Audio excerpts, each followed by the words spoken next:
Mbolani Salé. Bonjour à tous et soyez les bienvenus sur ma chaîne Makek Time.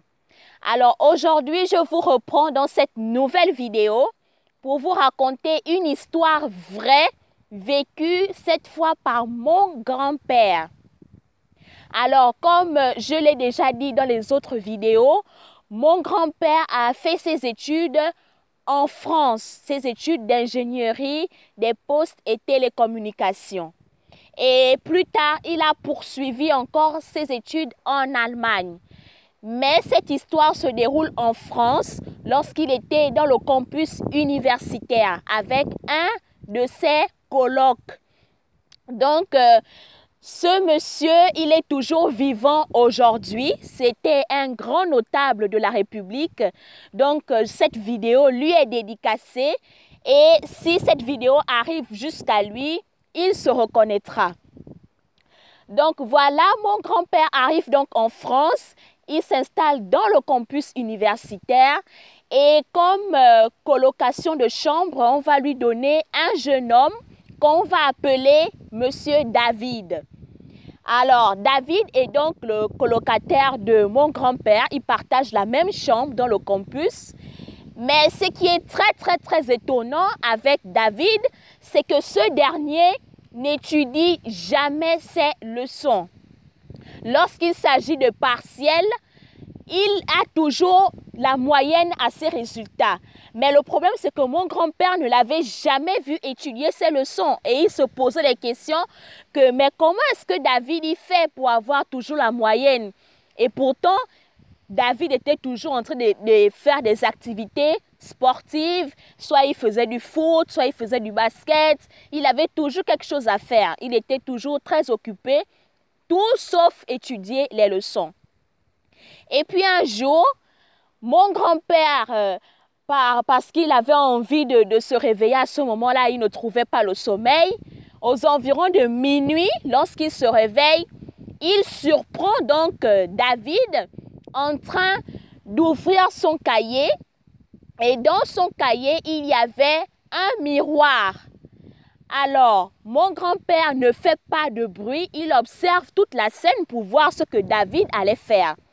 Et là, il voit David ouvrir le cahier parce que ce jour-là, il devait y avoir des partiels le lendemain.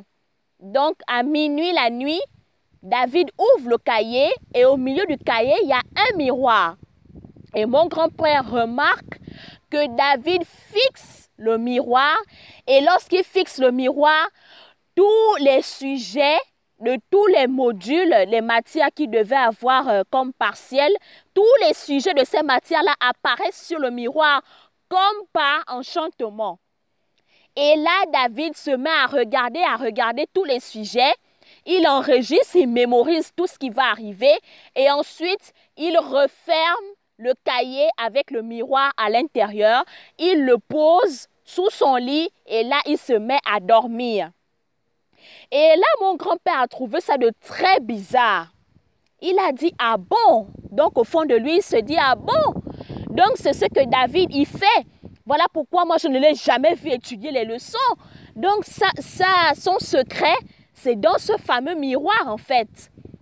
Et là, mon grand-père se rendort. Il fait comme si de rien n'était. Et le lendemain, ils arrivent en classe.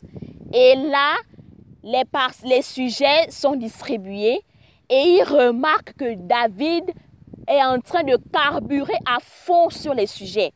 Parce que bien évidemment, hier, il avait déjà tout vu, tout ce qui devait arriver sur le miroir. Donc, il était en train de carburer, il terminait ses équations d'une façon incroyable. Mon grand-père est resté stupéfait face à cela. Et ensuite, après les examens, il s'est donc rapproché de David et il lui a demandé, mais David, c'est quoi ton secret? Comment tu fais pour avoir toujours des bonnes notes comme ça alors que tu n'étudies jamais? Je ne t'ai jamais vu étudier, je ne t'ai jamais vu prendre un cahier et te mettre à étudier tes leçons. Et c'est comme ça que David lui dit, ah, mais laisse tomber, hein. Moi je suis quelqu'un de très intelligent et puis il ne faut pas se prendre la tête. Hein. Il ne faut pas se prendre la tête, il faut juste comprendre ce que le professeur dit en classe et puis c'est tout, tu mémorises. Et c'est comme ça que mon grand-père a dit, ah non, non, non David, tu ne vas pas me mystifier à ce niveau-là. Hier, je t'ai vu comment tu faisais avec le miroir. Donc, il faudrait que tu nous dises aussi, parce que nous sommes tes potes, on est tes amis. Donc, toi, tu veux seulement nous voir comme ça, là, tu ne fais absolument rien pour nous. Et c'est comme ça que David a dit, bon, d'accord, si ce n'est que ça. Donc, à chaque fois, je vais vous dire quels sont les sujets qui arrivent, parce que ça, c'est un petit problème pour moi. Donc, au fil du temps, tous les sujets qui arrivaient pendant les partiels, mon grand-père et tous ses amis se rapprochaient bien évidemment de David et ils demandaient, mais David, qu'est-ce qui va arriver? Qu'est-ce que tu nous proposes d'étudier? Et c'est comme ça que David leur dit, oh, bon les gars, vous étudiez tel module, tel sujet et tel sujet encore vous l'étudiez. Comme ça, vous allez voir, vous serez calés, ce sera bon. Donc, mon grand-père, bien évidemment, il ne s'est pas fait prier, il en a profité pour avoir ses partiels à chaque fois. Donc, c'était ça le grand secret de David. Et vu que les autres aussi ont fini par comprendre quel était son secret, David a arrêté de les mystifier à chaque fois parce que tout le monde savait que son secret, eh ben, c'était le miroir.